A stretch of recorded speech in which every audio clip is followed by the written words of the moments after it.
gustaría dar continuidad al segundo panel donde se hablará de diversidad, equidad e inclusión y cómo se está construyendo equipos fuertes y diversos, donde Mario Caña, HR Director para The Trevor Project, nos estará ayudando a moderar el segundo panel y donde también se encuentra Aurora Glass, Human Resources Supervisor en Fract, Juan Montes, CEO de Inception, Sergio Nobel, CEO para Get On Board, José Luis Aguilera, director de Talent Solutions Right Management en Manpower Group, y Laura Cousin, consultora y coach empresarial para Alchemy Strategy.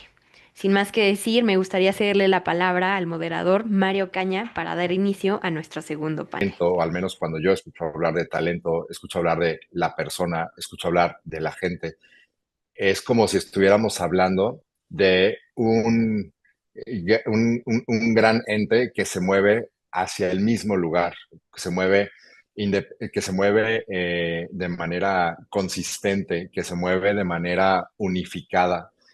Y sin embargo, cuando hablamos de pues, diversidad y hablamos de equidad y hablamos de inclusión, pues más bien es como si estuviéramos hablando de un bosque que está todo en el mismo terreno, pero que tiene diferentes necesidades. Entonces tenemos plantas tropicales, pero tenemos plantas de la tundra, pero tenemos plantas desérticas, pero tenemos plantas que tienen diferentes necesidades de tierra, de riego, de clima.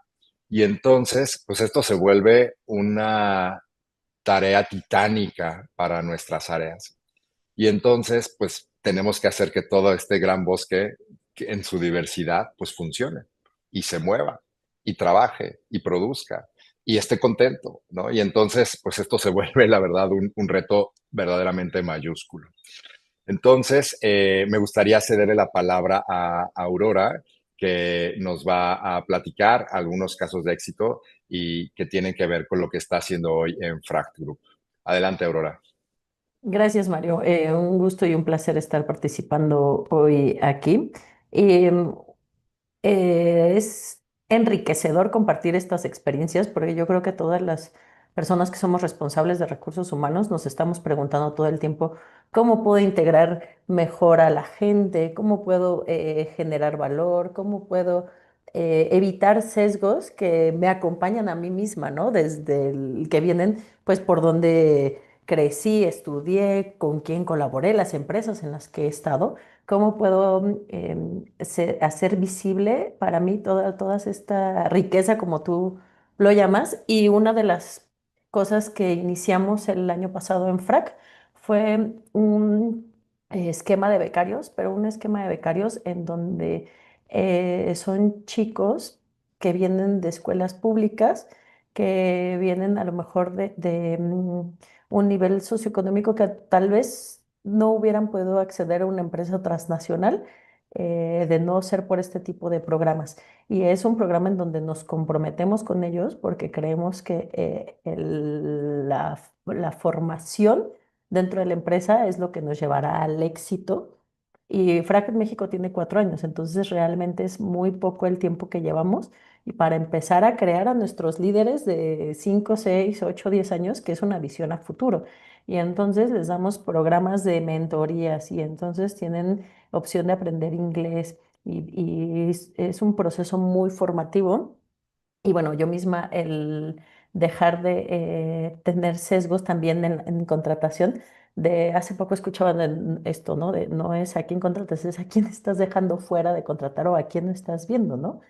Y genuinamente una de las cosas que más me gustan de HR es la parte de escoger al candidato, porque estoy convencida de que no solo le cambias la vida a la gente, sino a su familia y a su entorno, porque tienen acceso a una serie de vivencias, de experiencia que comparten y que nutre al tejido social que hoy es tan importante, ¿no?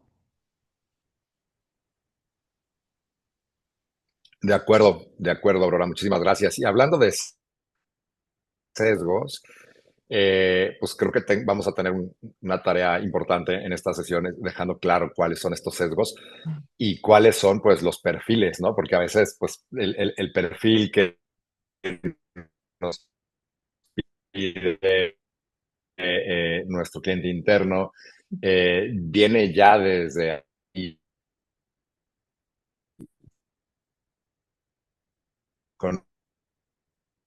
un poquito de ser agregando, pues que a lo mejor ahí hay sesgos con el tipo de talento que estamos dejando fuera, como bien dices, ¿no? Entonces, me gustaría platicar un poquito con Juan, que nos hablara de cómo se conecta la diversidad, pues con la innovación y con la competitividad en tus organizaciones. Adelante, Juan, por favor. Seguro, y gracias por la invitación. Mira, esta pregunta me gustaría responderla como en dos sentidos. Primero, quizás abordar la parte de la competitividad y después la parte de la innovación, ¿no? Y aquí lo que yo me he dado cuenta con distintas empresas con las que he platicado, he trabajado estos temas, es que a veces piensan o consideran que ese tema de la diversidad es un tema más político, un tema más de tendencia, ¿no? Un tema más quizás de moda, cuando en realidad, si lo pensamos desde una perspectiva más estratégica, pues podemos pensar que no solamente es hablar de un valor ético o un valor reputacional, sino realmente tiene una ventaja competitiva, ¿no? Hay distintos estudios, ¿no? Que lo que platican o lo que comparten es que mientras más diversos son los equipos de trabajo, hay mayor posibilidad de tener mejores resultados, tanto en el diseño de una estrategia como en la ejecución, como en el resultado, ¿no?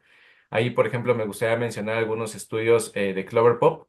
CloverPop menciona que el 87% de las decisiones que se toman cuando son equipos diversos suelen tener mejores resultados, ¿no? ¿Y en qué radica el potencial o en qué radica este potencial hacia un resultado más eficiente? Bueno, pues lo primero es que mientras tienes perspectivas distintas, pues puedes contrastar ideas, puedes refinar argumentos, ¿no? Lo que da cierta claridad a un pensamiento colectivo. Cuando hablamos únicamente de una estructura homogénea, pues pareciera que tendrías que estar más pensando en decir lo que la estructura organizacional o lo que el equipo homogéneo espera escuchar de ti y se puede perder la riqueza que puede aportar la diversidad, ¿no? Acá, por ejemplo, entramos en temas quizás un poquito más técnicos, ¿no? Desde una perspectiva cognitiva, es lo que llamaríamos la diferencia cognitiva, ¿no? Que es lo que permite más innovación. ¿Por qué? Porque tienes diversidad de pensamiento, de experiencia, de formación, y no es únicamente hablar de diversidad de género o diversidad en edades, ¿no? Hablamos de distintas complejidades que pueden existir en las personas que van a ayudar a generar contextos más enriquecidos. Entonces podríamos pensar que frente a la pregunta esta que me dices, la competitividad en las organizaciones, ¿cómo puede mejorar? Pues podríamos decir que mejora en el sentido en el que abrimos micrófonos a la diversidad que hay en esos terrenos, en esas organizaciones, les damos libertad de expresar y también se abre un debate sano, ¿no? Donde quizás un millennial va a tener una perspectiva versus un baby boomer, pero ambos se van a enriquecer. No es un debate que tenga que decir quién tiene la razón, sino es un debate que permita integrar perspectivas e integrar estas visiones. Entonces, es justamente dar ese permiso a esas distintas audiencias, a esas distintas voces. Ahora, la diversidad pues no se activa sola, ¿no? Tiene que haber toda una estructura detrás. Regularmente pensamos que la diversidad se va a consolidar a través de capacitaciones a los equipos de trabajo, pero también tiene que venir desde la parte ejecutiva, ¿no? Desde una visión más de liderazgo hacia abajo, para que pueda permear el mensaje del valor que reciben las organizaciones cuando abren micrófono y dan permiso a la expresión de la diversidad. Ahora, eso respecto a la competitividad. Si entramos al tema de innovación, aquí me gustaría responderte desde la parte, hay dos temas muy en tendencia cuando hablamos de innovación en estos tiempos. Uno es todas las empresas que están orientadas a los datos y lo segundo es cómo empieza a funcionar o activarse la inteligencia artificial, ¿no? En estos sentidos. Entonces, cuando hablamos en tema de organizacional basado en datos, hay veces que las organizaciones toman los datos históricos para poder generar ciertas análisis predictivos, ciertas tendencias en cuanto a la contratación, en cuanto al tipo de perfil, en cuanto a las características que debe tener aquella persona que va a ser contratada y no nos damos cuenta que en el histórico, justamente en el pasado, hay muchos sesgos, ¿no? Que si los traemos al presente podrían estar impactando de manera negativa a estos procesos de selección, a estos procesos de evaluación, a este descubrimiento o insight que me podría dar los datos si es que únicamente considero los datos históricos. Ahora, si esto lo trasladamos al tema de la inteligencia artificial, sabemos que la inteligencia artificial se entrena con los datos, pero también se entrena con todo lo que es son, digamos, los comportamientos que puede tener un ser humano trasladados a la parte tecnológica. Hay muchas inteligencias artificiales hoy en el mercado, incluso las empresas empiezan a desarrollar inteligencia artificial dentro de las organizaciones, que lo que están buscando es tratar de replicar como si hubiera un selector de personal atrás, intentando leer los currículums y viendo dónde hay ciertas consistencias o ciertos atributos que la empresa busca para seleccionar a un recurso. Si nosotros entrenamos a las máquinas de inteligencia artificial con estos sesgos, lo que estamos haciendo ahora sería automatizar el sesgo para excluir o para incluir aquellos recursos que me parecen más prominentes por sus características y excluyo aquellos que no. ¿Qué estaríamos haciendo? Pues estaríamos metiendo a un proceso tecnológico todo el sesgo que existe en el colectivo por no poner atención en el tipo de dato que estoy usando para entrenar la máquina ni en el tipo de comportamiento que estoy replicando al momento de entrar a la inteligencia artificial. Entonces, para cerrar esta pregunta, pienso que lo que hay que tener mucho cuidado es que si estamos innovando, si estamos transformando el área de recursos humanos, cuidemos mucho la data histórica que sí va a servir, pero siempre considerando el contexto de lo que es la actualidad. Si realmente queremos ir a la diversidad, a la inclusión y a poder ampliar el espectro en las distintas personalidades que podríamos tener dentro de una organización para enriquecerlas, tendríamos que estar cuidando estos aspectos, ¿no? Eso te podría responder en estas dos vertientes que me haces de la pregunta. Perfecto, Juan. Y aquí me gustaría escuchar también a Sergio en cómo estos sesgos pues afectan, ¿no? Nuestras decisiones en temas de contratación, en temas de ascensos, en temas de diseño de productos, que queda pues al final del día algo genérico y seguramente sin personalizar, ¿no? Y que también creo que es importante incluir en tema justamente esta automatización de los sesgos o esta automatización del error al estar alimentando nuestra tecnología y al estar alimentando nuestra inteligencia artificial, pues con los errores o con los sesgos o con las visiones desde un inicio que pueden jugarnos en contra. Entonces, me gustaría escucharlo también. Gracias, Mario, y muy contento de estar acá. Mi background es justamente ser cofundador de una startup que trabaja construyendo herramientas de reclutamiento para toda Latinoamérica y ayudando a las empresas a identificar el talento potencial de verdad en tecnología. Y luego de varios años de estar mirando esto, ya llevamos casi 15 años con Get On Board. eh, Creo que una de las primeras cosas es que a veces la pregunta es la equivocada, no la tuya, Mario, sino que la pregunta de cómo podemos hacer que la tecnología contrate mejor por nosotros, cuando en realidad son cosas que son inherentemente humanas. Y creo que empiezas a ver lo que pasa organizacionalmente y los problemas ya ni siquiera son de a ver qué filtro le meto a la máquina, tratemos de que los CVs que analiza el algoritmo sean un poquito más diversos, eh, porque el problema viene más de fondo. Si tienes una organización donde recursos humanos es un tomador de pedidos y le caen, digamos, las peticiones de tráeme un full stack, tráeme un gerente, tráeme un analista, con muy poco contexto, con muy poco fit cultural, luego recursos humanos está un poco atado de manos también. Y también pasa de que muchas áreas de recursos humanos se ven como si fueran un servicio de atención al cliente que tratan de automatizarlo y optimizarlo lo más posible. Y creo que hay cosas que puedes automatizar como las planillas, o el pago de nóminas, pero la contratación es inherentemente humana y no tiene que ver con si se puede o no hacer con tecnología, sino con si se debería hacer con tecnología. Y creo que a su vez eso te dice mucho de qué le importa a la empresa.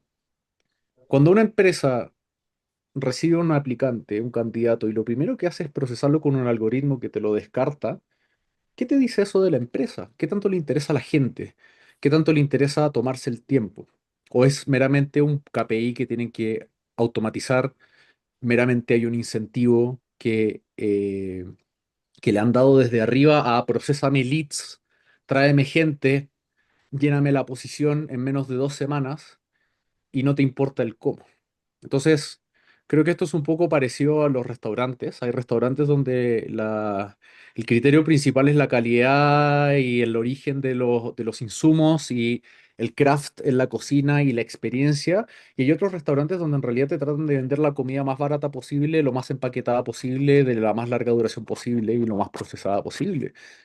Entonces, creo que todo lo demás que deriva hacia diversidad e inclusión, en realidad tiene que ver con eso. Tiene que ver con que las herramientas que escoges, herramientas que vienen consejos, herramientas que en realidad te desentiendes del proceso, reflejan el tipo de empresa que eres. Y me parece que eso es importante porque hay muchas herramientas que te prometen eliminar sesgos. No, el machine learning del pasado efectivamente está sesgado porque lo alimentabas con puros hombres blancos veinteañeros, que son lo que contrataste durante toda tu existencia. Entonces, por supuesto que te va a escupir lo mismo. Nosotros no, nuestra tecnología es mejor. Pero nuevamente, esa es la respuesta a la pregunta incorrecta. Porque ¿por qué algo tan humano, la gente con la que tú vas a trabajar, le estarías delegando ese proceso, esa decisión a una máquina? La máquina no se va a molestar si es que luego la persona a la que contratas trae brócoli a la hora de la comida y deja todo con olor, o si es una persona tóxica, o si es una persona que no sabe llevarse con el resto, o simplemente porque no hace fit con tu equipo. Entonces, creo que a ratos todo este asunto de los valores corporativos y de la cultura se tiende a definir como estas grandes frases que pegas en las paredes, cuando en realidad en una organización tienes grupos humanos diferentes y la persona tiene que poder hacer match con ellos.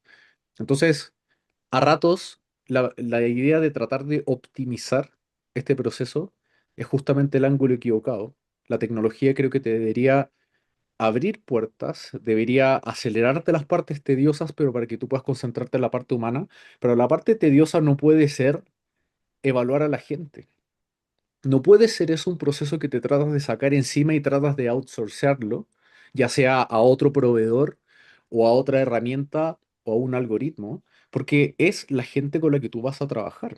Y creo que si te importa la gente con la que trabajas, creas procesos que lo reflejan. No le externalizas todo a recursos humanos, porque nuevamente, cuando en una organización es solo recursos humanos el que trata de resolver este problema, también es un error. Porque el área que está pidiendo el cargo no se involucra, no participa hasta el final, solo quiere que le traigan ternas, que le traigan shortlist. Esa no es una posición ni un proceso en el cual vas a sacar algo relevante. Entonces, creo que cuando hablamos de cultura es muy fácil quedarse en los keywords, en las palabras bonitas y en los mensajes que se ponen en grande o en los lugares comunes, pero en realidad la estructura de tu organización, cómo colaboras, cómo interactúas, ahí está la cultura y luego todo el proceso de reclutamiento y el poder quitar sesgos y el poder traer a la gente correcta, viene justamente del tipo de organización que eres.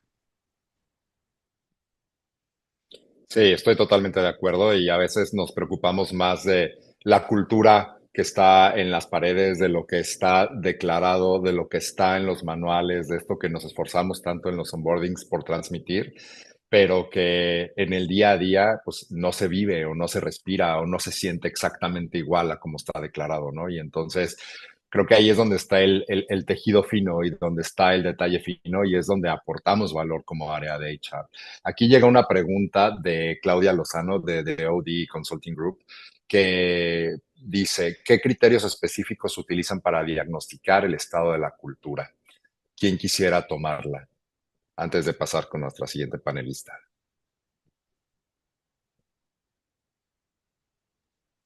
¿Podrías repetir la pregunta, por favor, Mario? Claro, ¿qué criterios específicos utilizan para diagnosticar el estado de la cultura?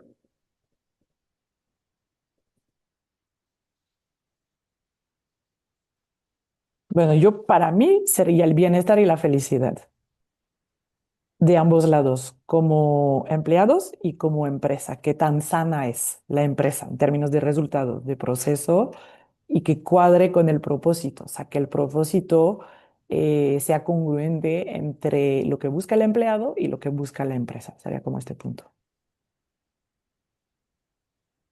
Sí, ahí también yo y quizá te comentaría, Pues ¿no? Hoy hay plataformas, ¿no? Que permiten, así como hay el Voice of the Customer, también está la voz del empleado, ¿no? Donde lo que te abre es el micrófono como empleado colaborador para que puedas tú compartir. Por eso se ha estandarizado mucho el ciclo este de encuestas organizacionales para poder entender cuál es cuál es tu situación frente a la empresa en la que estás trabajando, ¿no? Entonces ahí surgen distintos KPIs como puede ser el Net Promoter Score, que es qué tanto tú recomendarías a otra persona, a un conocido tuyo, trabajar en esa organización, ¿no? Entonces desde ahí empezamos a ver un semáforo. Si el indicador está abajo, pues quiere decir que tu cultura adentro está caída, ¿no? Digamos, no hay satisfacción, no hay un placer de ir a trabajar. Entonces, de ahí se pueden derivar siguientes preguntas, ¿no? ¿Qué es lo que está pasando frente a tu experiencia? ¿Es tu líder el que no te está apoyando? ¿No estás viendo un plan de carrera claro? ¿El trabajo que hoy haces no te reta para poder sacar tu mayor potencial? Entonces, creo que el de esos indicadores tienen que venir también con base a cómo tú te estás presentando como organización, ¿no? Si estás presentando una promesa de decir el mejor espacio para trabajar y ganaste premios de que dicen que eres la mejor empresa, pero tu indicador o tu voz de tu colaborador te dice que no va por ahí, creo que es donde hay que empezar a medir el impacto y a encontrar en qué puntos es donde está cayéndose la experiencia de tu colaborador, ¿no? Yo pienso que a veces el mapa se confunde con el territorio Correcto. y tendemos a... Totalmente de acuerdo, Juan. Ay, perdón, creo que tuve problemas para escuchar a Mario. Eh, yo decía Vas. sí, Adelante. va, gracias. Siento que a veces el mapa se confunde con el territorio. Una vez que se declara un KPI y una métrica, hay alguien tratando de optimizar para ella y muchas veces optimizarla de manera estrecha o superficial. Creo que las métricas te pueden servir para, nuevamente son el mapa, para entender dónde deberías ir a mirar, pero no puedes no mirar. Y lo que miras no es la métrica debería simplemente apuntarte en dirección de dónde tienes que ir a escuchar a la gente y entonces, nuevamente creo que medir cultura y observar cultura son el tipo de cosas que es súper fácil de, incluso la misma diversidad, es fácil de reducirla a un par de métricas que luego las optimizas, el dashboard sube, todos se quedan tranquilos, pero en realidad son cosas que creo que no puedes nuevamente abstraerte de hablar con las personas y de estar en contacto directo con los seres humanos y entenderlos. Y las métricas solo te ayudan a entender dónde está el incendio, pero no te ayudan a apagar el incendio. Y creo que es importante tener esa distinción. Sí, yo de manera coloquial lo tomaría de tres maneras, ¿no? Uno, la que marca o orienta la ley, que es la NOM 35, que es esta encuesta que hacemos de bienestar en México. Dos, no es informal, pero da muchísima temperatura de qué pasa, es lo que nosotros llamamos radio pasillo, ¿no? El qué pasa con los colaboradores, qué dicen, qué se dicen entre ellos, qué es lo que comunican, porque siempre tienen las respuestas, no siempre llegan a comunicarlas, pero siempre está ahí presente cuando algo no está funcionando. Y una evaluación 360 a los managers, que a veces de ahí vienen los ajustes que se necesitan. Y de mi lado, complementando también y completamente de acuerdo en todo lo que ya se comentó en este panel, hoy en día muchas empresas a través de levantamientos de clima y cultura medimos un componente en particular que se llama engagement. El engagement es justo el número en temas de porcentaje de nivel de compromiso que tienen los colaboradores hacia el interior de una organización, qué tan afines se sienten también a la organización. Y este surge a través de diferentes reactivos que se levantan en estos mecanismos de clima y cultura, en donde tú lo vas a ir alineando con tu propia filosofía institucional, ¿no? Hoy en día, incluso en el mercado, muchas empresas o los colaboradores que ya conocen también de este tipo de mecanismos pueden hacer este tipo de preguntas en un proceso incluso de contratación. Oye, ¿qué nivel de engagement tienen tus colaboradores hacia el interior de la organización? Y ahí podemos medir con un número tangible y real cómo está este nivel de compromiso, de cultura y de percepción de los colaboradores hacia la organización con la cual están trabajando.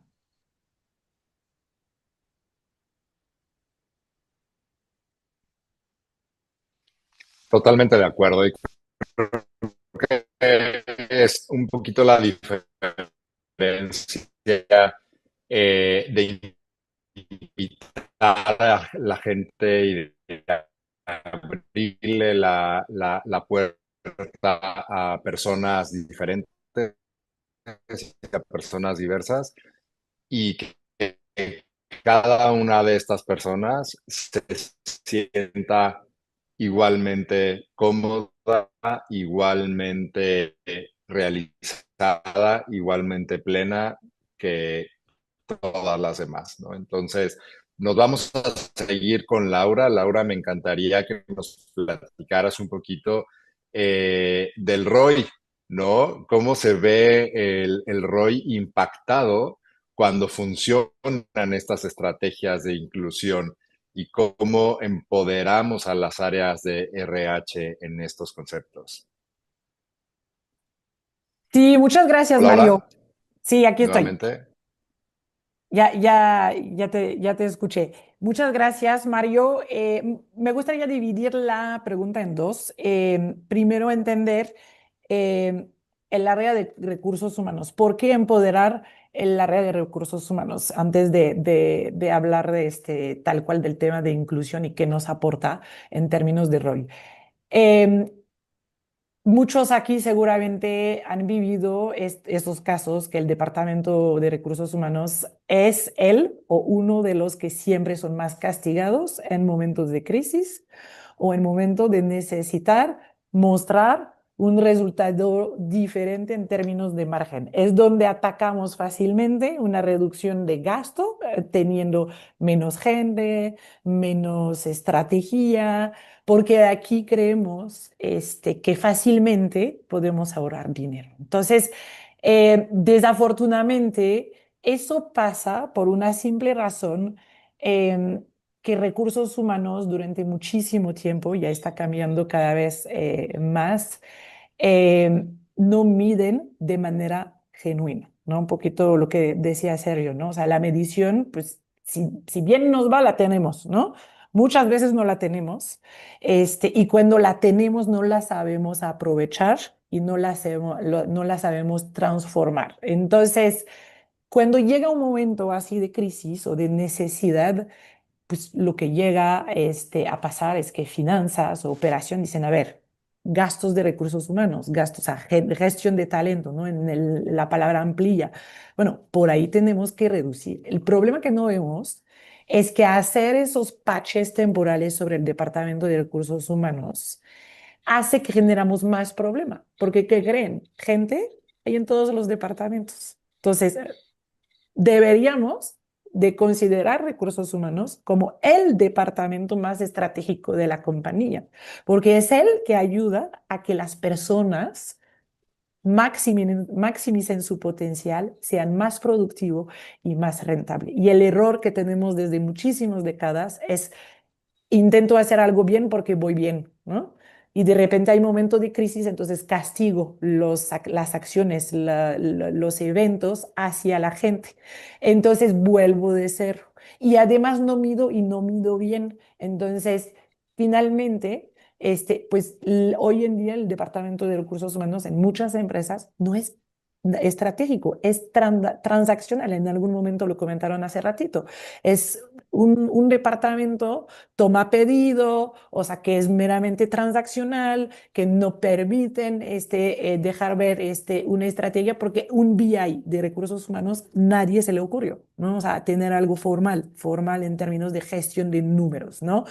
Y la otra reflexión es esta, ¿no? O sea, ¿por qué creen que cuando montamos una empresa, somos una startup, la mayoría de las startups no tienen nadie encargado de recursos humanos? Recursos humanos es como lo que todos vamos a hacer, ¿no? O sea, reclutar tu equipo, tratar bien tu gente, pero no hay nadie, o sea, no hay una estrategia de recursos humanos, justamente porque no entendemos este valor que las personas es el pilar. O sea, sin ellos, por más que hay temas de inteligencia artificial y todo eso, el pilar de cualquier empresa es la persona, por ende es el ser. Ligándolo, este tema con el tema de la inclusión, o sea, es mucho más lógico entender que lo que tenemos hoy en acciones es que tiene que recursos humanos pensar en la experiencia y el bienestar de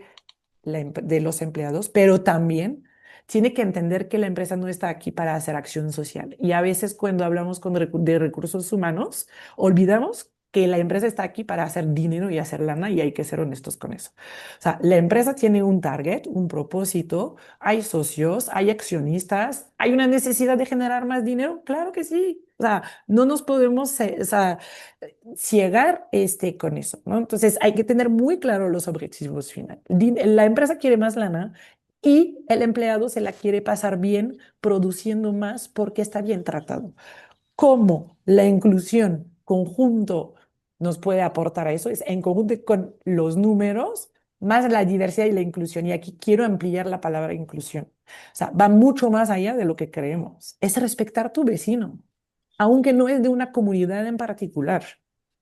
O sea, la misma persona, o sea, que está al lado tuyo, es tener este clic de inclusión reales. Todos aportamos valores, todos aportamos a cualquier nivel algo, pero justamente a veces hay sesgos que hacen que pues quizás nos concentramos mucho en términos de comunidad, cuando en realidad es todo, o sea, todo, todo, todo. Podemos tener a alguien que no pertenece a ninguna de las comunidades que hoy en día intentamos apoyar y crecer y sufre quizás más, ¿no? Porque lo dejamos en el olvido. Entonces, hay una frase que me encanta de Einstein para cerrar esta pregunta, que es, el mundo es peligroso, pero no por las personas que lo hacen peligroso, sino por las personas que ven que pasa eso y que no hacen nada, ¿ok? Y eso es el rol de recursos humanos. Recursos humanos no tiene el poder muchas veces de defender lo que ve porque sigue siendo transaccional. Hay un montón de empresas que pasan muchas cosas feas adentro, pero que en realidad de recursos humanos no puede porque hay alguien más arriba que tiene más poder que recursos humanos cuando justamente debería ser ese su rol. Entonces pensamos en eso, que arreglando todo eso tenemos 3 puntos que les quiero compartir en términos de datos. Un peso invertido en el bienestar, que es inclusión, bien, o sea, felicidad, todo tener como una experiencia, buscar rentabilidad, buscar productividad, pues nos da 4 pesos en el ROI. O sea, si lo hacemos bien, un peso nos puede dar 4. Pero eso los financieros luego no quieren esperar, ¿no? Quieren los 4 pesos en 2 meses y no, todo se procesa. Entonces, deja mis acciones de recursos humanos, no me los castigues. Como decía Juan, ¿no? En términos de innovación y creatividad, o sea, hay estadísticas que pueden darnos hasta un más 83% de innovación. Entonces, y un 30% en productividad. Entonces, tenemos que ser conscientes que no son acciones one shot de parche que nos va a ayudar a arreglar la situación. La inclusión no es un efecto de moda, es respetarse como equipos, como personas, para buscar justamente el bien común y el propósito. Muchas gracias. Muchas gracias a ti, Laura. Me parece súper potente esto que nos acabas de decir. Creo que al final, independientemente de la persona, la comunidad o la afinidad que cada quien tenga, es tratar a la otra persona como la otra persona quiere ser tratada, no matter what. Entonces, me parece súper potente que además ya se le puedan poner números y se le pueda poner un índice a el tratar a la otra persona de la mejor manera y como la persona da su mayor rendimiento potencial, quitándole la parte utilitarista, simple y sencillamente porque la persona está plena, realizada y feliz, ¿no? Entonces, eso es súper potente. Y para cerrar este bloque, me gustaría platicar más bien que José Luis nos platicara un poquito de este desarrollo de culturas inclusivas que llevan a cabo en Manpower. Por favor, José Luis, ¿nos puedes platicar un poquito? Sí, claro que sí, con muchísimo gusto. Y creo que algo importante que nosotros hemos logrado cuando hablamos de culturas inclusivas en Manpower Group es ver a la inclusión no solo como un valor corporativo, porque muchas veces lo puedes tener en tu lista de valores y está ahí, está presente, pero cuando ese valor lo conviertes realmente en una estrategia de negocio clave para ti, para tus clientes y para tu organización, es cuando realmente puedes identificar que la gente se compromete y que los líderes se comprometen. Y yo creo que 4 líneas de acción principales nos han ayudado muchísimo y se las platico brevemente. La primera es justo con esto que les comentaba que tiene que ver con el liderazgo comprometido. Nosotros buscamos que nuestros líderes, adicional a la formación, la sensibilización y los cursos que tengan en temas de diversidad e inclusión, no se queden ahí únicamente. No solo basta con esto. Buscamos que realmente se tenga el apoyo de estas iniciativas y es fundamental también que ellos participen en la toma de decisiones diarias enfocadas hacia este tipo de estrategias. Entonces, cuando tienes este nivel de compromiso con el liderazgo, puedes ir a esta segunda línea de acción que es política clara y práctica consistente, así lo hemos denominado nosotros. Entonces, ya tienes a los líderes que se suben hacia este barco. Hay que establecer los parámetros como organización para que sucedan y cómo a través de las políticas. Entonces, establecer políticas de inclusión que abarquen desde nuestros procesos de reclutamiento, procesos sin sesgos, hasta programas de desarrollo de talento, en donde todos los colaboradores participemos de la misma manera, esa es la forma en la que lo vamos a poder lograr también. Y yo diré que la tercera línea de acción es alianzas estratégicas. O sea, hoy en día como organización y obviamente en la sociedad en la que vivimos existen diferentes grupos que promueven la equidad de género, la inclusión de personas con discapacidad, diversidad generacional, apoyo a la comunidad LGBTQ+, etcétera. O sea, realmente hablar de inclusión son todos estos mecanismos y obviamente todas estas y organizaciones e instituciones que nos pueden ayudar y cómo nos sumamos como organización a esto, ¿no? O sea, a aportar para reconocer estas diversas instituciones. Y hay unas que pueden ser locales, pero otras que también incluso a nivel global nos ayudan a reforzar este compromiso que tenemos como organización en temas de diversidad, equidad, inclusión y pertenencia. El famoso DEIB, que hoy es punta de lanza también para muchas organizaciones y lo es también para Manpower, ¿no? Y yo diría que la última línea de acción que tenemos para el apoyo y desarrollo de estas culturas inclusivas dentro de la organización es generar una cultura que esté completamente basada en el respeto. Promover espacios seguros donde cada persona pueda ser auténtica, el que los colaboradores se puedan expresar con total libertad, sentirse valorados por su talento, es una parte y una prioridad fundamental para Manpower Group. Creo que si sumamos todos estos esfuerzos a través de estos entornos colaborativos, es donde podemos realmente hablar de culturas inclusivas, donde realmente podemos hablar de estrategias que van alineadas. Y yo lo digo de una forma a la gente, ¿no? En donde el audio y el video me hagan sentido y no vea que el video está acá y no va acorde con el audio, ¿no? Entonces debemos ser ese canal desde el tema de liderazgo, las políticas, las alianzas y una cultura de respeto en donde todos lo promovamos para que realmente se viva esto en el interior de las organizaciones. De acuerdo, José Luis. Y sí, hablando de audio y video, ya creo que ya todos me ven mejor, ¿no? Porque creo que estaba teniendo un poquito de problemas con la red con este tema de las lluvias. Una disculpa al auditorio. Y bueno, empezamos el segundo bloque y me gustaría platicar un poquito también el tema de las generaciones. Las generaciones más jóvenes están trayendo temas súper importantes a la mesa. Uno de estos temas que me ha tocado en mayor medida últimamente es el tema de la neurodivergencia. Este tema de cómo ciertos marcos de referencia hoy ya no les son tan funcionales.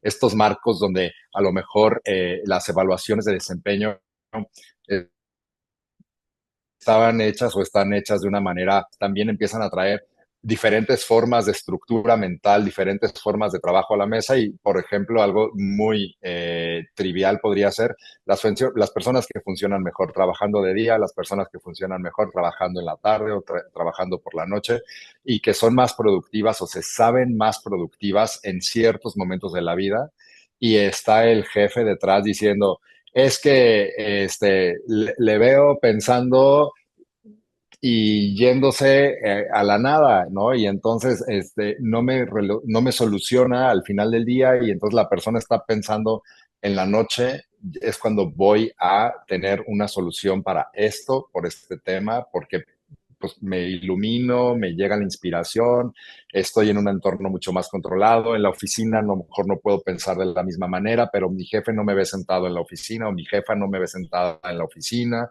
y entonces piensa que estoy en mi casa haciendo nada y entonces soy una persona que tiende a comunicarse menos, pero entregar más y otras personas que se comunican mucho pues no entregan nada y entonces empieza a haber una mezcla súper compleja de manejar y súper compleja de liderar.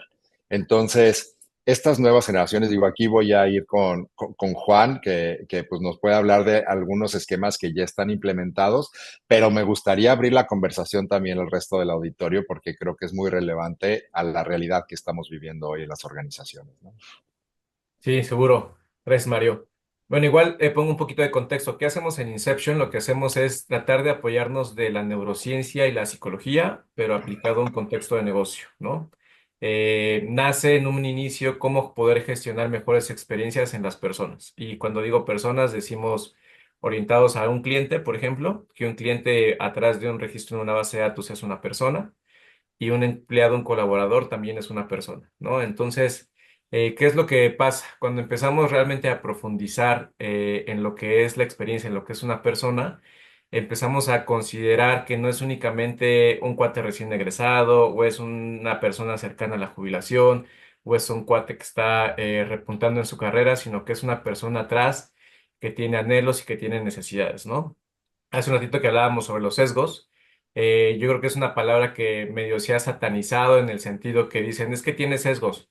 La realidad es que todos en el mundo tenemos sesgos, ¿no? Sesgos cognitivos que vienen porque los hemos heredado de culturas desde nuestros antepasados, cómo reaccionábamos frente a un peligro cuando un león se aparecía y cómo reaccionábamos cuando teníamos necesidades como hambre, sed, etcétera, ¿no? Entonces todos tenemos sesgos, el tema es cómo tratamos de no institucionalizarlos y hacerlos vigentes y sobre todo traerlos a la parte consciente. Ahora, apoyándome un poquito desde el aspecto psicológico, también quisiera yo orientarme principalmente al tema de la psicología humanista, ¿no? Ahí, no sé, seguramente habrán escuchado temas de Maslow, temas de Rogers, ¿no?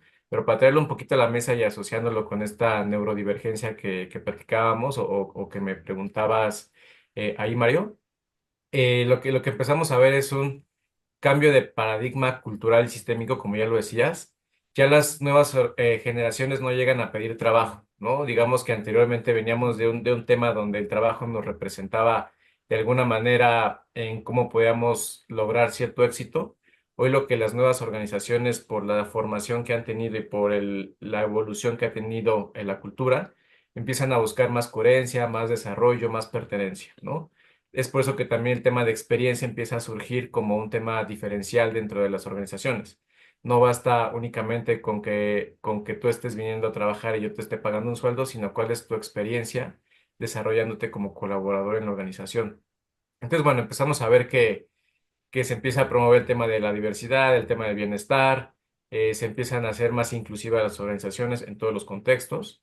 Entonces es que empezamos a sí a ser más permisivos, a permitir más cosas y también las organizaciones empiezan a demandar más. Entonces aquí lo que empezamos a proponer es cómo logras un balance, ¿no? Sí es cierto que hay que cuidar al colaborador, pero ahorita que platicaba esta Laura, ¿no? También detrás hay un objetivo organizacional, ¿no? Entonces cómo el líder, el director, el gerente está buscando cumplir su KPI organizacional en términos de crecimiento, de valor, de utilidad, y al mismo tiempo tener que cuidar del equipo, ¿no? Un equipo que en las nuevas generaciones te está demandando más, te está exigiendo más, que lo reconozcas más, que valide su trabajo, cómo lograr ese balance, ¿no? Entonces, bueno, aquí empezamos a introducir conceptos donde si empezamos a pensar en Maslow hablaba sobre las necesidades básicas, ¿no? Donde todo ser humano aspira a un tema de pertenencia, está buscando una estima y busca la autorrealización como la parte más alta de la pirámide. Ahora, anteriormente se creía que todo esto tú trabajabas de 9 a 6 y ese era como un tiempo que no tenías de desarrollarte o de crecer y después de las 6 y antes de las 8 de la mañana lo que tú quieras, ¿no? En términos de autorrealización. Entonces tú ibas al gimnasio, tú convivías con tu familia, pero hoy y principalmente con ese tema de la pandemia que hoy ha abierto formatos híbridos, empieza a diluirse como el límite entre el trabajo y la casa, ¿no? Digamos, y misma la parte digital, ¿no? Nos ha permitido incluir en un WhatsApp estás en una reunión y estás atendiendo temas de tu hogar, temas de tu familia.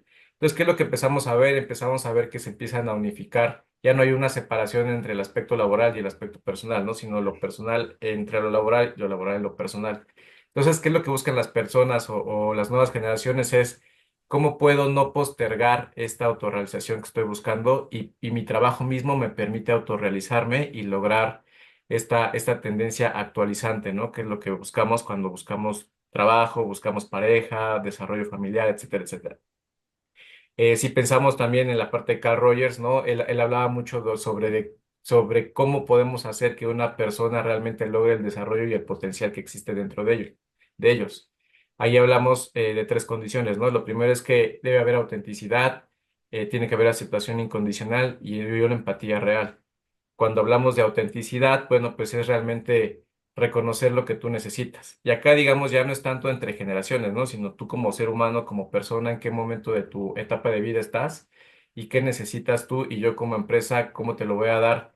Pero decían por ahí, no, no nada más en los anuncios pegados en las paredes o en la comunicación que llega por email, sino en una consistencia y una congruencia que la organización te da para que puedas lograr este autodesarrollo, ¿no?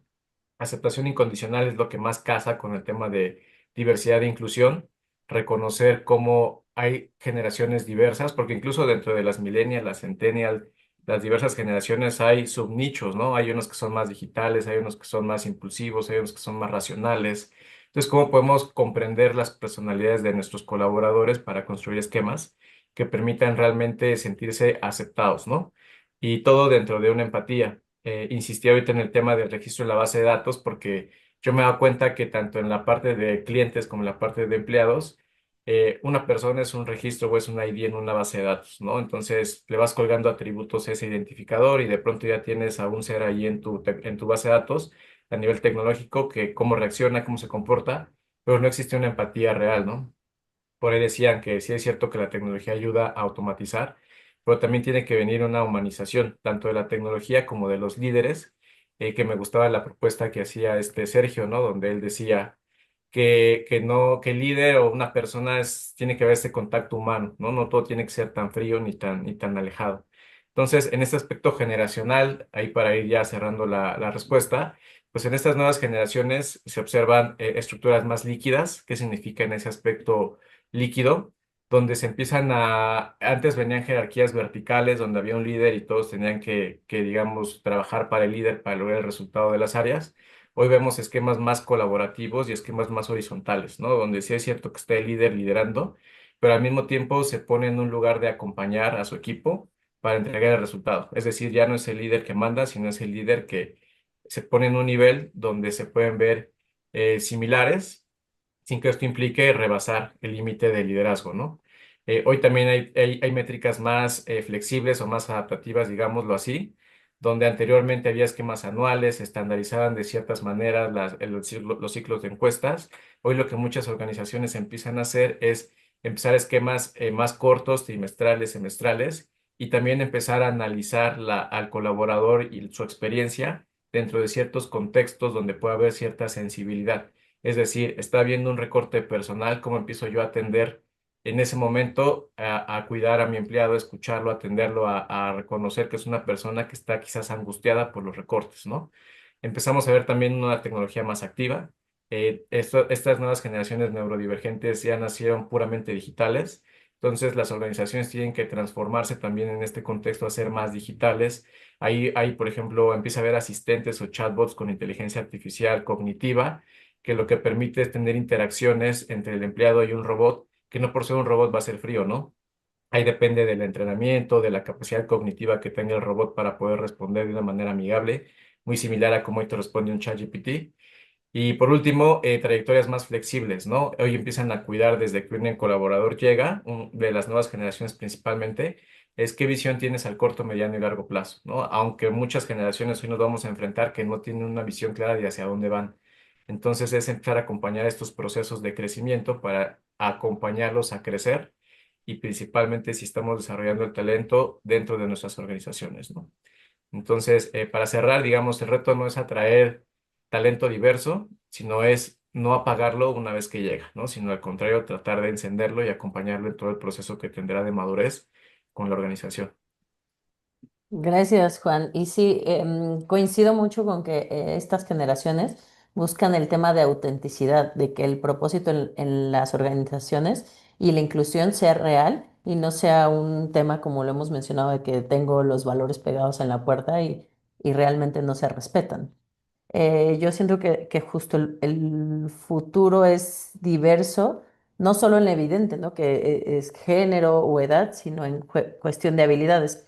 Yo tengo una hija de 3 años y hoy en día me pregunto el cómo estoy yo educando a una niña de 3 años que no se está quieta un segundo, cómo puedo ayudar a formarla y ayudar a formar en la organización ese futuro para esa niña, porque justo es todo el tiempo esta hermosa sensación de puedo crear la empresa en la que yo siento que mi hija va a ser vista, recibida, acompañada y generar estas opciones que a lo mejor hoy no existen y tenemos la oportunidad de crearlas, de acompañar a nuestros líderes a recibir y aprender a ver también lo que nos están enseñando estas generaciones y a decirles, ya no es una cuestión tan dictatorial, es una cuestión de también aprender a aprender con ellos nuevamente. Porque si están aquí estas generaciones es porque los hemos formado y así los hemos educado. Y no se vale que lleguen a una cultura corporativa que hoy no existe tan flexible como sí vino siendo su educación, ¿no? Así que yo me quedo con esta parte de es nuestro momento de crear estas culturas diversas a partir de lo que estamos creando en estos y acompañando en estas adolescencias, niñez, es lo que a mí me gustaría pensar que estamos siendo nuestro legado en recursos humanos. Yo pienso que no es un tema generacional en cuanto a demografía, tipo los centennials son así, entonces hay que diseñar organizaciones para los centennials. Creo que es más que el mundo ha cambiado y tal vez las generaciones más jóvenes simplemente lo tienen más familiar y la gente, digamos, que ya está más grande, tiene más problemas cambiando sus modelos, pero no creo que sea un tema etario. Creo que es más un tema de las posibilidades y las realizaciones que hemos ido ganando culturalmente como sociedad y nuevamente creo que en eso hay gente que llega temprano y gente que llega tarde. Y, y también hay organizaciones que llegan temprano y organizaciones que llegan tarde. Creo que no tiene que ver con el tamaño de empresa. Hay varios ejemplos muy notables de empresas que han hecho cambios culturales gigantes. Uno que yo admiro mucho es Microsoft, pero, pero hay muchas otras que en realidad son dinosaurios porque las personas que están arriba son dinosaurios. Y creo que al final, eh, tratando de destilarlo al tema de diversidad, creo que no puede venir solamente de que las nuevas generaciones lo están pidiendo y bueno, vamos a tener que trabajar con ellos, entonces hay que darles un caramelito, sino que creo que viene más con qué tipo de empresa te interesa construir. Eh, y, y lo digo también por todo este tema del pinkwashing y de las empresas que hace 2, 3 años atrás tenían el logo de arcoíris y ahora como Trump no le gusta el tema, entonces ahora se hacen los locos. Lo que te interesa ahí no es la diversidad, lo que te interesa es quedar bien. Y creo que hay muchas empresas que en realidad el tema de la diversidad y la inclusión simplemente son cuotas que llenar por un tema de marketing, por un tema de imagen, por un tema de no caer mal, por un tema de que no les hablen feo o que no los cuestionen. Nuevamente creo que ahí tu escala de prioridades como ser humano y como la organización de la que formas parte se nota. Creo que una empresa que le interesa la diversidad desde una perspectiva más profunda no se lo delega a recursos humanos. Porque es como, recursos humanos, encárgate de traerme diversidad a la compañía. Yo mientras tanto voy a seguir siendo el mismo viejo dinosaurio de siempre. No me calza. Creo que no tiene sentido. Entonces, sí, se habla mucho de la coherencia, pero creo que la coherencia empieza en las cabezas. Si no tienes líderes mujeres en el C-level, ¿de qué diversidad me estás hablando? Da lo mismo que abajo, o cuando hagas el recuento completo, tengas paridad de género si las mujeres no están accediendo a cargos de liderazgo, por ejemplo, si no están tomando esas decisiones. Y tampoco sacas nada si es que en realidad todas las mujeres están concentradas en 2 o 3 verticales o áreas de la empresa, mientras tienes otras como, a mí me toca verlo muy de cerca, TI o ingeniería, donde son 95% hombres. No sacas mucho. Entonces, Correcto. creo que al final tiene mucho que ver justamente con qué tanto te importa esto y qué tan alto está en tu escala de prioridades. Si lo que te importa es quedar bien, eso se va a terminar notando en el tiempo. Y creo que las nuevas generaciones se dan cuenta más rápido, también porque tienen más visibilidad sobre las opciones. Pero eso no es algo meramente etario, creo que simplemente ellos se dan más cuenta más rápido que nosotros. pero creo que eso es también un llamado a nosotros a tener esa plasticidad y esa flexibilidad para entender qué hay ahí afuera y cómo nos podemos inspirar de eso. Muy de acuerdo, y aquí le preguntaría a José Luis también, ¿qué rol deben de tomar los líderes y las líderes para que esto sea sostenible en el tiempo? O sea, que no se diluya, ¿no? Porque pues por modas no paramos aquí. Sí, completamente de acuerdo y sobre todo esa es clave, no son modas. Yo lo decía en mi primera intervención, la diversidad y la inclusión y todas las estrategias que conlleva realmente es un tema de negocio para las organizaciones. Yo creo que si lo vemos desde el punto de vista generacional o de liderazgo, hoy en día todos los que colaboramos hacia el interior de una organización buscamos que nuestros líderes sean modelos a seguir. Hablábamos de que ya no es ese organigrama tradicional y te veo hacia arriba porque eres mi líder. No, hoy hablamos de temas de empatía, hablamos de temas de voces diversas, hablamos de promover espacios equitativos.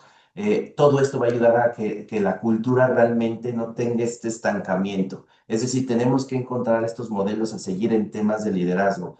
Y la otra muy importante, no es un tema de cuotas, es un tema de medir y hacer seguimiento. ¿Cómo lo podemos medir? Mide a tu gente. ¿Qué opina tu gente realmente en temas de cultura, de diversidad, de inclusión? ¿Cómo se están sintiendo? ¿Cómo alineas el desempeño de los colaboradores con estos temas? Cuando hacemos esas mediciones, cuando llevamos la data analítica como recursos humanos hacia el interior de la organización para la toma de decisiones, es donde realmente vamos a hacer inclusión y vamos a hacer que se convierta en una prioridad real y no solo en un discurso, porque con la data te puede ayudar muchísimo como organización. Le quitas esta parte romántica, cualitativa y lo haces completamente cuantitativo. Y yo creo que otro tema bien importante es cómo nos mantenemos en este ambiente de fomentar la conversación constante. O sea, el proceso de inclusión y de evolución hacia el interior de una organización a través del liderazgo debe de facilitar estos espacios de diálogo abierto, esta conversación constante, que la gente se sienta con la apertura, con la libertad de poder hablar de cualquiera de estos temas, quitar todas esas barreras invisibles que muchas veces como organizaciones ponemos implícita o implícitamente porque a veces no nos damos cuenta y todo esto a través de una medición constante. Hablamos de procesos de mejora continua, ¿no? Y creo que esa es la clave. Lo medimos, ya vimos que está bien, que está mal, a través de metodologías allá, el famoso semáforo rojo, amarillo, verde, que quito, que modifico y que sigo haciendo que me está dando resultado. Esto es lo que nos va a ayudar a asegurar que esta inclusión, que estas estrategias de cultura no se diluyan con el tiempo, porque poner la bandera en el mes de junio, qué bueno, poner esta acción se queda ahí, se queda en algo bonito, en la foto, como lo platicábamos ahí con los compañeros, muchas veces por cumplir, porque es una moda. Pero ¿qué vas a hacer realmente transformacional para que no se diluya? Es justo esto que estamos platicando, ¿no? Porque al final no puede depender De de una sola acuerdo. iniciativa. Ujú. Así es correcto, es multifactorial. Y aquí, Laura, me gustaría, pues, hablando de pinkwashing, pues, ¿cuáles son los errores que deben de evitar las empresas? Porque al final es un tema de coherencia y la gente hacia adentro y hacia afuera siempre lo nota. Cuando no hay coherencia es muy notable. Sí, y ligándolo como en los números, como lo que comenté hace ratito, yo estoy muy enfocado a números. El ejemplo es muy claro. Más que una moda, para mí, es que quieren más dinero. Entonces están buscando manera de generar más dinero en diferentes caminos, ¿no? Más gente de ventas, más no sé qué, nuevos productos, pero también se dieron cuenta de algo maravilloso, que la inclusión puede generar muchísimo dinero, ¿no? Solo para que se den cuenta, el mercado LGBT, por ejemplo, entre muchos, pero que tiene un significativo fuerte, o sea, es más de 80.000 millones de dólares en el PIB de México. Este mercado LGBT en México es el 25% del gasto en tarjeta en el país, 25%. ¿Qué creen que vieron las empresas? Pues el dinero. O sea, no es la moda. O sea, atrás de la moda es porque hay mucho dinero y obviamente dos ejemplos claros para evitar justamente errores. El ejemplo de Budweiser en Estados Unidos, 2023. Para los que no conocen, aunque creo que todos conocen, cerveza, una de las primeras vendida en Estados Unidos y desde toda la vida un mercado bastante conservador, vamos a decir, ¿no? Y se les ocurrió ahí en 2023 meter como imagen publicitaria un transgénero, ¿vale? ¿Qué pasó? No cumplió con ninguno de los dos. O sea, su mercado principal es gente conservador. Se molestaron, ¿ok? Y la comunidad LGBT transgénero, pues se molestó. Dice, oye, ¿cómo usas mi imagen cuando la mayoría de la gente que toma tu cerveza es gente reconservador, ¿no? Entonces fue el error de su vida. Perdió 24% de su ingreso, Budweiser, con esta campaña. Ahorita están sufriendo, retomando nuevos enfoques, ¿no? Alguien bien, por ejemplo, que lo hace bien, Scotiabank tiene muchas políticas internas que son bastante sanas y de verdad, todo es un tema de congruencia, congruencia, congruencia. Yo en 15 años de carrera he visto un montón de sectores, un montón de empresas en diferentes localidades. No saben la cantidad de empresas que piden hacer cosas, pero que adentro ni siquiera tienen un discapacitado contratado. O sea, y me dicen, oye, necesitamos que usen el lenguaje incluyente, ¿no? El famoso nosotros. Yo les decía, es que, a ver, antes de implementar eso, ¿cuántos discapacitados tienes contratado? ¿Tus oficinas podemos entrar en silla de rueda o todos tienen escaleritas? ¿Tu elevador entra a una silla? Entonces, por favor, déjame de esas cosas de aprendamos a hablar y lenguaje incluyente. Primero arreglas cosas adentro, haz acciones de verdad y después pide que podamos nosotros fomentar. Yo jamás acepté usar el lenguaje incluyente si no había acción atrás. Es pura mentira y hay que ser derecho en sus botas, como se dice en francés, eh, y guardar el camino hacia la congruencia para aportar valor. Y esa es la que va a dar mucho más dinero a la empresa, porque de verdad lo está haciendo con propósito. ¿Vale? Muchas gracias. Gracias a ti. Y sí, creo que una medida jamás va a estar contrapuesta o peleada con otra. Creo que hay muchos frentes que se tienen que atacar o que se pueden atacar al mismo tiempo. Y partiendo de allí, o sea, los contratos, algo que hicimos de este lado fue, todos los contratos hablan de el empleado, el trabajador, el no sé qué. Ahí, pues dijimos, sí, hay mucha gente que se está quedando como fuera del discurso. Y el lenguaje igualitario creo que es algo que pues te hace conectar, ¿no? Te hace conectar y es total y absolutamente tan válido como cualquiera de los otros tipos de inclusión, como decir, el baño de mujeres cuando llegas a una dirección y que te dan la llave del baño y resulta que el baño solamente es de hombres y dices, y bueno, y entonces, ¿dónde conecto yo en este equipo de hombres, directores, heterosexuales, cisgénero, y que se juntan los domingos a hacer carne asada con las esposas y yo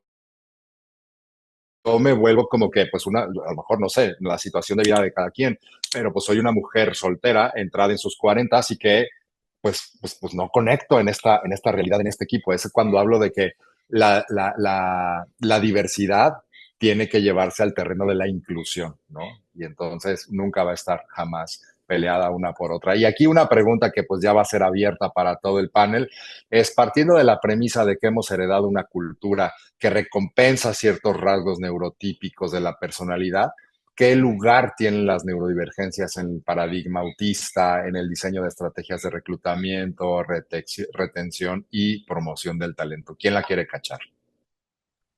A ver, yo me animo. Hemos trabajado con personas bastante neurodivergentes en Get On Board, incluyendo personas que están en el espectro autista. De hecho, por ejemplo, una de las políticas que tenemos en Get On Board, somos una empresa 100% remota hace mucho tiempo y nuestras llamadas son sin cámara. ¿Por qué? Porque, bueno, hay personas con déficit atencional en el equipo que tener que estar mirando una cámara durante una hora les impide concentrarse y se concentran mucho mejor haciendo otra cosa. Y es del tipo de cosas que obviamente tiene pros y contras. Hay un contra en tener llamadas de solo audio sin cámara, pero para nosotros los pros de que más personas se sientan, puedan diseñar sus mejores condiciones para participar y para aportar y estar presentes, se supera bastante a los contras. Entonces creo que en todas estas decisiones hay pros y contras. Creo que uno tiene que estar claro de eso. tiene que obedecer justamente a sus prioridades. Creo que ser, por ejemplo, una empresa remota a nosotros nos trae muchas ventajas precisamente en diversidad, porque sencillamente puedes acoger personas en más territorios con distintas situaciones de vida, gente que tiene que cuidar familiares, que tiene hijos pequeños, que quiere vivir en el campo, etcétera, etcétera. Entonces, creo que es, por ejemplo, un ejemplo de una política que puede ayudar bastante con eso. Eh, Pienso que precisamente no se puede quedar solo en mediciones, ni en declaraciones, ni en encuestas. Creo que, como decía Laura, hay políticas concretas que lo evidencian más allá del discurso. Y yo también creo que al final no somos tontos. Todos nos damos cuenta cuando en un lugar somos bienvenidos o no. Y nos damos cuenta no porque haya un lienzo grande diciendo bienvenide, sino porque justamente los espacios, las políticas, los reglamentos están pensados para que tú también te sientas bienvenido, bienvenida, bienvenida. Entonces, y nuevamente también, y si vuelvo a citar a Laura, las empresas tienen objetivos, son equipos de alto rendimiento, no necesariamente vas a hacer un promedio de todo el mundo, esto no es un estudio de mercado. No tienes que reflejar al espectro completo de la sociedad, tienes que reflejar a la gente que está en condiciones de ayudarte a lograr los objetivos, de que efectivamente género, raza, orientación sexual, nacionalidad y montones de otras condiciones, incluyendo las neurotípicas, no deberían ser un factor tan importante. Muy de acuerdo, pero igual dentro de eso vas a hacer una selección de quién resuena con tu cultura, quién vivirá con tus valores. Creo que cuando te puedes enfocar en eso, la diversidad viene también un poco más orgánica y no solo la diversidad de marcar checks y cumplir cuotas, sino que justamente estas otras diversidades, ¿no? Ahí también, Que no son solo visibles. Adelante.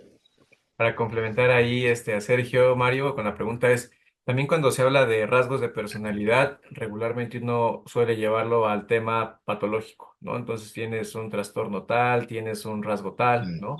Donde yo creo que sí sirve comprender la personalidad de aquella persona, valga la redundancia, pero no para etiquetarla o no para señalarla o decirle, oye, tú tienes esto, ¿no? Sino más bien cómo podemos aprovechar ese rasgo que tiene para poderlo poner en el lugar correcto, ¿no?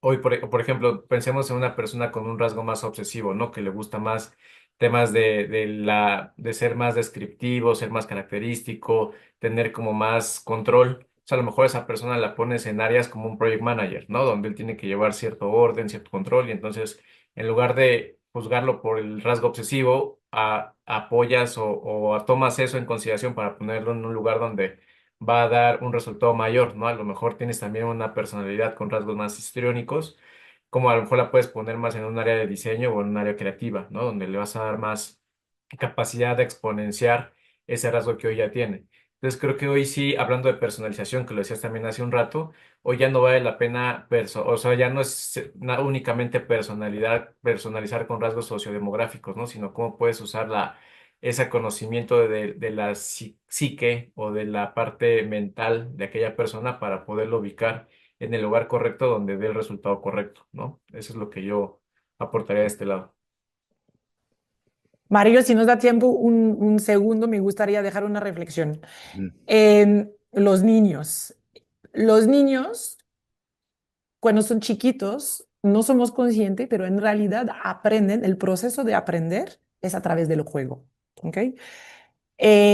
¿Por qué? Porque le genera al niño emociones. ¿Ok? Y la emoción hace que lo va a grabar mejor. ¿Vale? Ese es el primer punto. Segundo punto, la sociedad nos quiere formatear a que todos seamos igual, ¿no? Entonces, cuando vamos a la escuela, todos nos ha pasado, llegamos con un modelo donde ya obviamente no es un juego, hay un profe enfrente y lo que dice el profe es la única verdad y ya, punto. Es lo que tengo que aprender, lo que dice el profe que tengo enfrente, sin emociones, sin vivencia y así me formo durante, ¿cuánto tiempo duramos a la escuela? ¿20 años? ¿15 años? Dependiendo de las carreras. O sea, es tremendo. Entonces, nacimos como limpios, entendemos que las emociones nos hacen aprender, estamos en la parte del juego, pero la sociedad nos mete en un sistema educativo súper ahí recto. Y tú llegas al el tercer punto y la reflexión es, y llegas en el mundo laboral y ahí es donde todo se desmantela. Porque en realidad tú durante 20 años te dijeron, así es, ahí es. Entonces tú dices, bueno, ya ahorita soy líder, ¿no? Como un ejemplo de liderazgo, ¿no? Entonces, el líder cree que tiene que dar órdenes, que lo que él dice es lo que tiene que ser, porque justamente está en su modo profesor, estudiante, ¿no? Su gente, vamos a decir que lo ve como el estudiante y él se ve como el profesor. Entonces, si es que no entiendo, les explico, les digo, les muestro. Oye, sí, pero se te olvidó algo, la emoción, la emoción, Ujú. la emoción. Y eso en la Claro. parte de diversidad y la parte de neuro diferentes, se me fue la palabra en español, o sea, que pensamos diferentes, eso es lo que tenemos que aprovechar. Uno, el líder tiene que entender que tiene que pasar emociones, ¿ok? Y dos, tiene que entender que cada persona es diferente y tenemos que aprovechar, porque hay gente más visual, hay gente más, pues, o sea, que quiere escuchar y así tenemos que aprovechar. Pero eso viene de un mal societal, ¿no? El problema es que sacar, o sea, nuestro cerebro está formateado, entonces es muy difícil sacar de esta inconsciencia, ¿no? Entonces, todo lo que tenemos que trabajar también es en el subconsciente. Me gusta mucho esta reflexión porque finalmente los niños nos muestran muchas cosas que luego, o sea, se nos olvida, ¿no? Pero pues el bebé es lo que éramos, vamos a decir, limpios, sin juicios, sin sesgos, o sea, sin todo eso, ¿no? Entonces, es un punto muy clave que tenemos que entender de por qué pasa todo eso en las empresas, ¿no? Súper real, Laura. Muchas gracias por la reflexión y pues aprovechando, damos unos 20-30 segundos para que cada quien nos deje una idea final para ya poder ir cerrando este panel. ¿Quién quisiera seguir? Yo me quedo con la idea clara de que la inclusión no es una meta, es un proceso vivo que requiere decisiones diarias y construcción consciente diaria. Y de mi lado, Mario, Gracias, es Laura. hablar de temas de cultura. La cultura no se construye de un día al otro, son eslabones que hay que ir uniendo como organización y hay que siempre, apoyar con el ejemplo a todos los colaboradores, que los líderes seamos ese ejemplo que ellos necesitan ver. Súper. Yo de mi lado lo que sumaría también es que veamos al colaborador no como un ente más de la organización o en la base de datos, sino como una persona que tiene deseos y anhelos. Y lo que hay que hacer ahora como organización es ser resilientes y diseñar a partir de esas nuevas, no, nuevas generaciones, pero también nuevos retos, ¿no? Entre interacción entre generaciones que van, que ya fue, pues que van de salida contra las que están llegando, tratar de ser, de unificar, de integrar y sobre todo pensar la experiencia del cliente, del colaborador como un journey que vive desde que entra hasta que crece y sale, ¿no? Lo pondré en esos términos. Yo aportaría que la diversidad es consecuencia natural de tener claro qué quieres, qué te importa y qué es prioritario. Cuando realmente aíslas los factores culturales y sociales que realmente te interesan en la gente con la que quieres trabajar, vas a tener orgánicamente una diversidad sencillamente porque vas a soltar otros criterios y creo que eso mismo tiene que ser coherente con las herramientas y los procesos que tienes porque si no te disparas en los pies. Pues muchísimas gracias a todas las personas que nos acompañaron. Gracias a ustedes también por estas ideas tan valiosas que ponen sobre la mesa. Gracias a Neuron Talent Forum por habernos invitado. Y pues lamentablemente el tiempo es nuestro peor enemigo y tenemos que cerrar este panel porque podríamos, por lo que veo, seguir platicando un montón de tiempo de estos temas. Gracias y hasta la Gracias. próxima.